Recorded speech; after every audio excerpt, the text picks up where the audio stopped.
Ya, Assalamualaikum warahmatullahi wabarakatuh. Perkenalkan saya Fazar Malik Ibrahim Selian, perwakilan dari kelompok KKM AK9. Saya di sini akan mempresentasikan atau menjelaskan bagaimana fungsi mengoperasikan sistem laporan keuangan akuntansi masjid. Ya, di sini saya telah membuat Excel yang mana insya Allah sudah secara otomatis akan terupdate mulai dari baca dulu hingga laporan ini selesai. Ya, untuk mempersingkat waktu, mari kita bahas ya bagaimana cara mengoperasikannya. Di sini kita pertama-tama buka dibaca dulu. Setelah baca dulu, kita akan membaca juga aktivasi dan setup awal. Ya, yang dapat kalian lihat bersama. Saya di sini langsung menjelaskan saja setelah kalian baca. Nah, di sini kita langsung menuju ke pojok kiri layar. Ada tulisan file, lalu kita klik. Nah, setelah klik, kita menuju ke more paling bawah sendiri. Setelah kita klik akan keluar dua, kita pilih option. Setelah kita pilih option, lalu kita lari ke trust centers yang paling bawah lagi. Nah, keluarlah sedemikian, kita klik trust center setting. Lalu ada makro setting, kita klik juga, lalu pilihlah sedemikian yang sudah saya setup. Klik enable all macros dan jangan lupa juga mengaktifkan trust access to the VBA project object model. Kita klik hingga checklist demikian. Lalu kita klik OK, kita OK sekali lagi, maka sistem ini siap untuk digunakan. Lalu kita beralih ke home. Nah, home sudah saya buat juga sedemikian, ada identitas masjid, petugas akuntansi, dan ketua yayasan. Di sini akan terupdate secara otomatis ke buku besar maupun ke jurnal dan lain-lainnya. Tinggal kita mengisi nama masjid yang mana objek saya di sini uswatun hasanah sebagai contohnya. Jika teman-teman ingin objek masjid lain, kalian bisa mengganti nama masjid ini secara otomatis.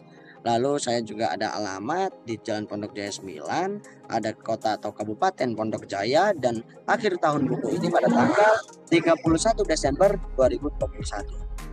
Nah, petugas akuntansi, saya di sini menuliskan nama saya sendiri sebagai contoh, dan NIK saya di sini saya tuliskan 456765431. Nah, ada ketua yayasan di sini sebagai contoh lagi, saya menuliskan Arif yang NIK-nya 12345654321. Nah, setelah ini selesai, kita bisa memulai dari anggaran, jurnal, buku besar, hingga capaian program ataupun kegiatan. Semua yang ada di bawah ini bisa kalian klik secara otomatis, yang mana sudah akan terupdate juga secara otomatis. Mari kita buka jurnalnya. Nah, di sini sudah ada jurnal yang sudah saya buat, mulai dari kode dan nama akun, mulai refnya juga, sisi kiri sisi kanan, arus kas, hingga saldo normal dan lain-lainnya. Namun kita bahas saja secara singkat. Di sini saya sudah membuat kode dan nama akunnya sedemikian sebagai berikut. Ada kas, inventaris ruang warpot dan petugas dan lain-lainnya. Ini saya dapat dari contoh soal yang sudah saya buat. Contoh soal yang sudah saya buat di sini ada di Microsoft Word yang sudah saya buat. Nah, disinilah soal itu mengapa bisa terjadi transaksi sedemikian. Ya teman-teman, kembali lagi kepada Excel. Setelah kita masukkan jumlahnya ini semua dan akunnya kita masukkan, marilah kita masuk ke pencatatan awal untuk jurnalnya. Nah, di sini ada jurnal kas ya kawan-kawan. Ada jurnal kas terhadap infak kotak Jumat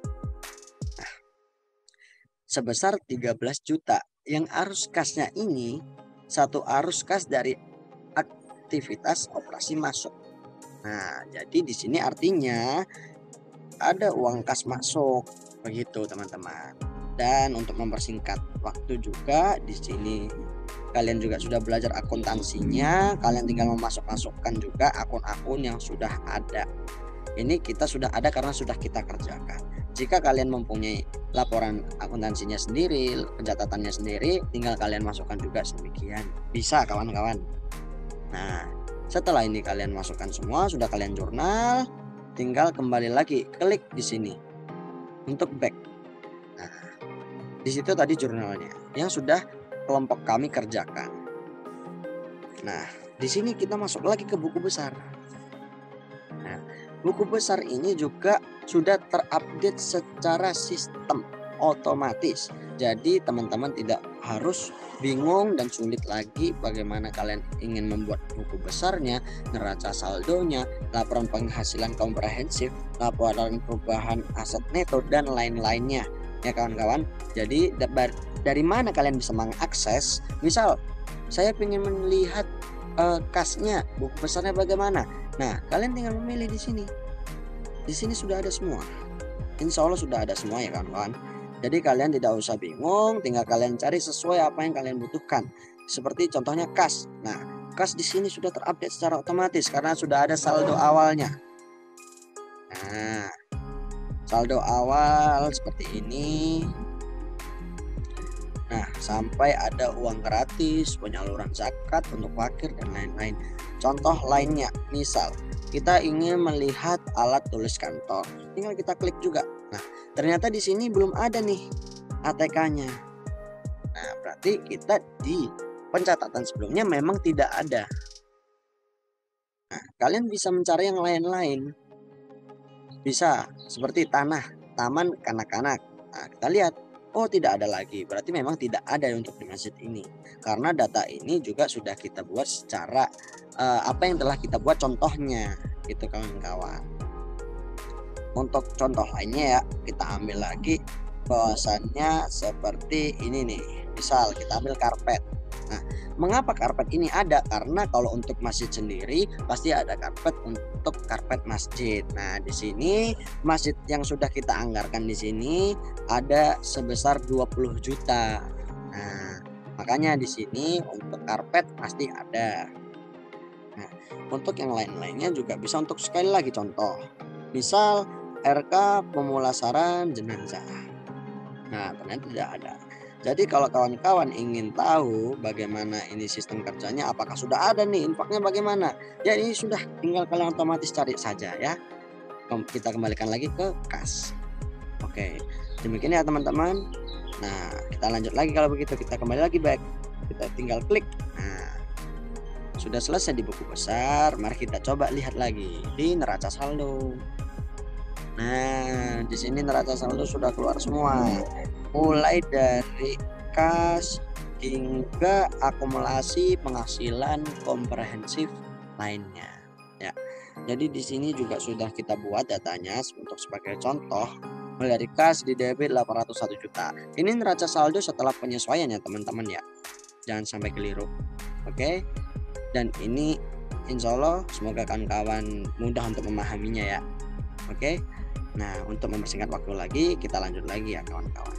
Untuk contoh terakhirnya, kita memakai capaian programnya. Bagaimana sih capaian programnya dari Uswatun Hasanah? Tinggal kita lihat. Di sini sudah ada terotomatis terupdate. Kembali lagi yang saya bilangkan, terupdate. Mengapa demikian? Karena mulai dari penjurnalan, neraca, anggaran dan lain-lain kita sudah memasukkan. Intinya semuanya sudah kita masukkan. Maka di sini grafiknya akan otomatis tercipta ya kawan-kawan ya. Tercipta bahwasanya sedemikian. Nah, ada kan di sini program dakwah, program siswa, ada manajemen dan umumnya. Nah, di sini pasti otomatis akan terupdate sesuai data yang kalian masukkan. Ya kan kawan, kembali lagi kita. Sekiranya yang bisa saya jelaskan sedemikian. Kurang lebihnya saya mohon maaf. Billahi taufiq wal hidayah. Wassalamualaikum warahmatullahi wabarakatuh. Semoga presentasi cara pengoperasian sistem ini bisa bermanfaat buat teman-teman semua.